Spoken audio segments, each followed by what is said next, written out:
ABN Andhrajyothy managing director Vemuri రాధాకృష్ణపై గురువాడ 1 police స్టేషన్లో వైఎస్ఆర్సీపీ నాయకులు ఫిర్యాదు చేశారు. తమ పార్టీకి చెందిన మహిళా నేతలను కార్యకర్తలు కించపరిచేలాగా కథనాలు ప్రసారం చేస్తున్నారని వారు ఆగ్రహాన్ని వ్యక్తం చేశారు.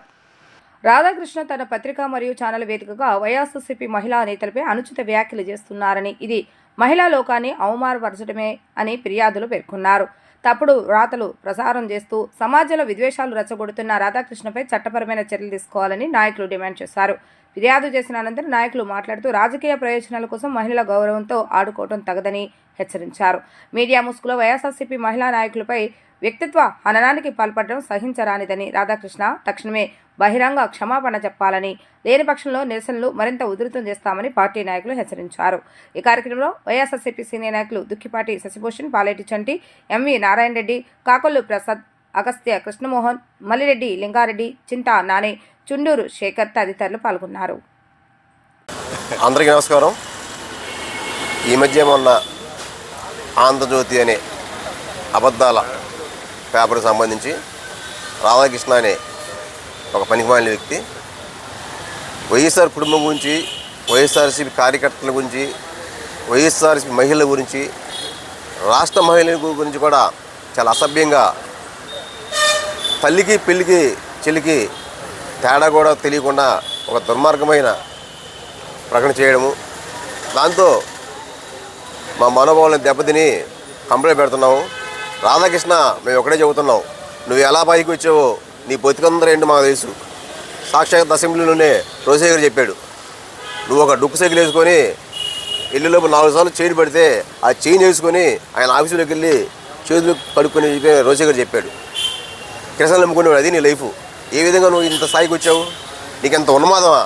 ఏంటి వైఎస్ఆర్ కాంగ్రెస్ పార్టీ అన్నా కానీ, రాజశేఖర కుటుంబం అన్నా కానీ, జగన్మోహన్ రెడ్డి గారు అన్నా కానీ, ఏంటి మీకు అంత ద్వేషం ఏంటి? ఎందుకు ఈ విధంగా మీరు ప్రవర్తిస్తుంది మాకు తెలియదా?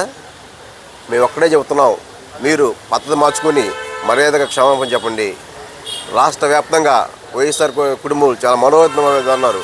మేమంతా ఉన్నాం. రాష్ట్ర వ్యాప్తంగా 4 లక్షల మంది ఉన్నాం.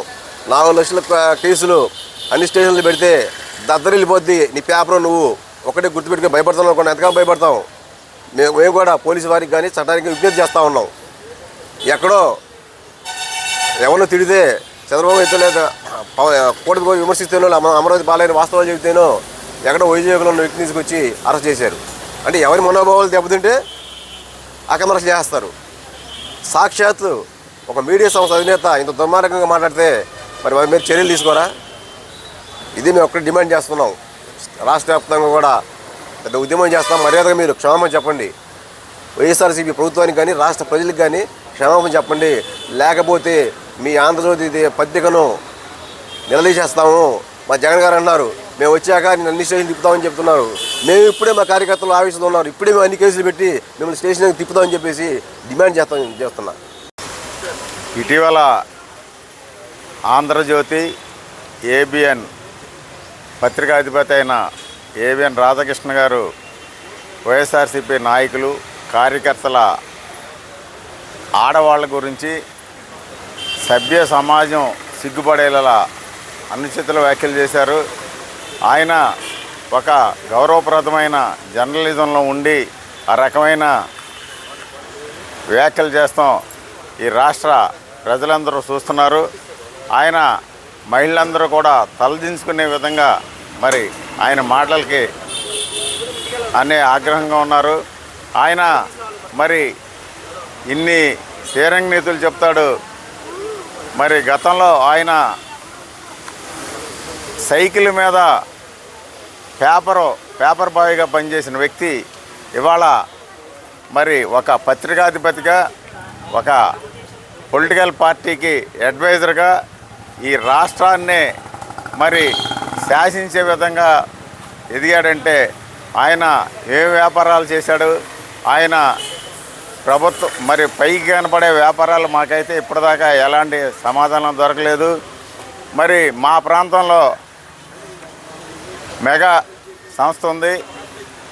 మా ప్రాంతం, మా కాన్స్టిట్యున్సీలోనే ఆయన పిపి రెడ్డి గారని ఆయన చిన్న ఇండస్ట్రీస్తో మొదలుపెట్టి మరి తర్వాత దాన్ని శాఖోపశాఖలుగా విస్తరించి ప్రాంతానికి గర్వపడే చెప్పుకునేలాగా మరి ఇవాళ ఆ మెగా ఇన్ఫ్రాస్ట్రక్చర్ కానివ్వండి పిపి రెడ్డి గారు మరి మెగా కృష్ణారెడ్డి గారు కూడా మరి ఆ వ్యాపారాన్ని అభివృద్ధి చేసి ఇవాళ గర్వంగా చెప్పుకునే స్థాయికి వాళ్ళు ఎదిగారంటే దానికి వాళ్ళు చేసిన వ్యాపారాలు బయటికి కనబడుస్తున్నాయి.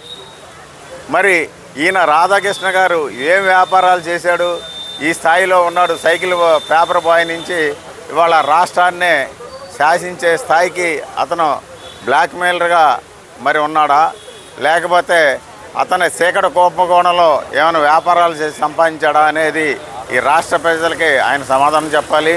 మాకు ఇప్పుడు దాకా మరి దొరకని సమాధానం ఆయన మాటల్లోనే ఆయన ఏ వ్యాపారం చేశాడనేది అర్థం చేసుకోవచ్చు.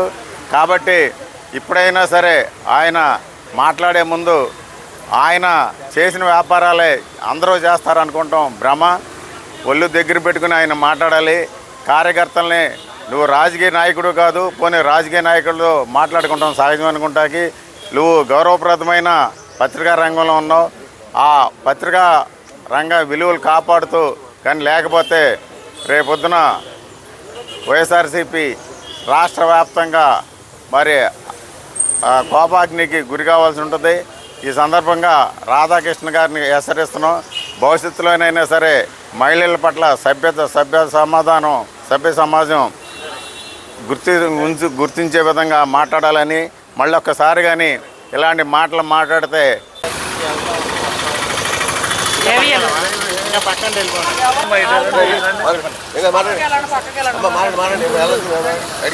ఏవిఎం రాధాకృష్ణ గారు వైఎస్ఆర్సీపీ ఆడవాళ్ళని అసభ్యంగా మాట్లాడడం చాలా బాధాకరంగా ఉంది. అంటే పార్టీలో ఉండేవాళ్ళు దిగజారిపోయి బతుకుతారు, దిగజాడు రాజకీయాలు ఎవరికి లేవు. కానీ మీరు క్షమాపణ చెప్పే వరకు మేము ఈ పోరాటాలు చేస్తూనే ఉంటాము. ఎందుకు అలా రాస్తున్నారో, రాసేటప్పుడు మంచి చెడు అనేది రాయాలి. కానీ ఇలాగా ఆడవాళ్ళని అవతల పార్టీలో ఉన్న వాళ్ళు ఆడవాళ్ళని అసభ్యంగా మాట్లాడడం చాలా దారుణంగా ఉంది. అది ఖండిస్తున్నాము. అది దానికి సారీ చెప్పే వరకు మేము పోరాటం చేస్తూనే ఉంటాం. ఏబిఎన్ రాధాకృష్ణ గారు మా వైఎస్ఆర్సీపీ కార్యకర్తల్ని గౌరవం లేకుండా అసభ్యంగా మాట్లాడారు. మీరు ఈ మాటలు మాట్లాడినందుకు మూల్యం చెల్లించాలి. రాధాకృష్ణ గారు మీరు ఒక్కటి మాత్రం గుర్తుపెట్టుకోండి, పేపర్ నడిపించే మీరు ఆడవాళ్ళ గురించి మంచిగా రాయాలి కానీ చెడుగా మా రాయకూడదు. రేపొద్దున మా పార్టీ వచ్చాక మీరు మా అందరికీ క్షమాపణ చెప్పాలి. అప్పుడు మేమేంటో మీకు చూపించి చేస్తాం.